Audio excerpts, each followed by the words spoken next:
Social মিডিয়ায় চলা কিছু গুজব নিয়ে কথা বলতে আসছি। আপনারা ওনাকে সবাই তো চিনেন, বিসমিল্লাহ এগ্রোর ওনার সাহিব ভাই।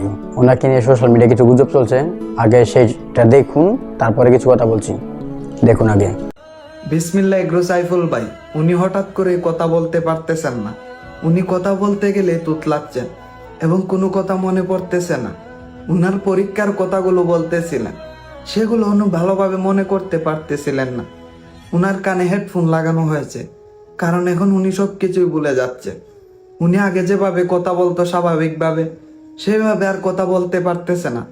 কথা বলতে গেলে উনি তুতলাচ্ছে। আমাদের বিসমিল্লাহ এগ্রো সাইব ভাই ঠিক মতো কথা বলতে পারছেন না। কথা বলতে গেলে তুতলাচ্ছেন, কথা মনে রাখতে পারছেন না। ওনার পরীক্ষাগুলোর কথা উনি বলতেছিলেন, তিনি বললেন আমার পরীক্ষাগুলোর কথা মনে পড়ছে না। আমার কানে ইয়ারফোন লাগাই রাখছে, কথা মনে থাকে না আমার। আমি শুরুতে যেভাবে কথা বলেছিলাম ওইভাবে আর কথা বলতে পারছি না। তোতলাই আর কি, পূর্বে আমি কখনো তোতলাইনি। মানে ভাই একজন সুস্থ সবল মানুষ হঠাৎ করে অসুস্থ হয়ে পড়েছেন। দিন শেষে সব হচ্ছে আল্লাহর ইচ্ছা। আমাদের জীবন নিয়ে আল্লাহ উত্তম পরিকল্পনা করে রেখেছেন। আপনি যদি সুস্থ থাকেন তাহলে আল্লাহর নিকট শুকরিয়া আদায় করা উচিত। আর এই সাদা মনের মানুষটার জন্য দোয়া করেন যাতে উনি সুস্থ হয়ে আবার স্বাভাবিক জীবনে ফিরতে পারে।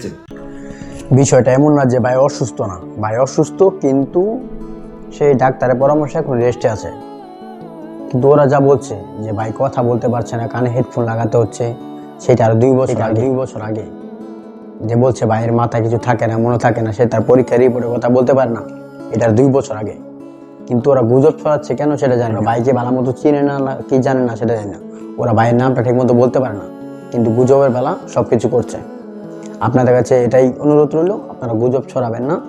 ভাই এখন সুস্থ আছে, ভাই রেস্টে আছে।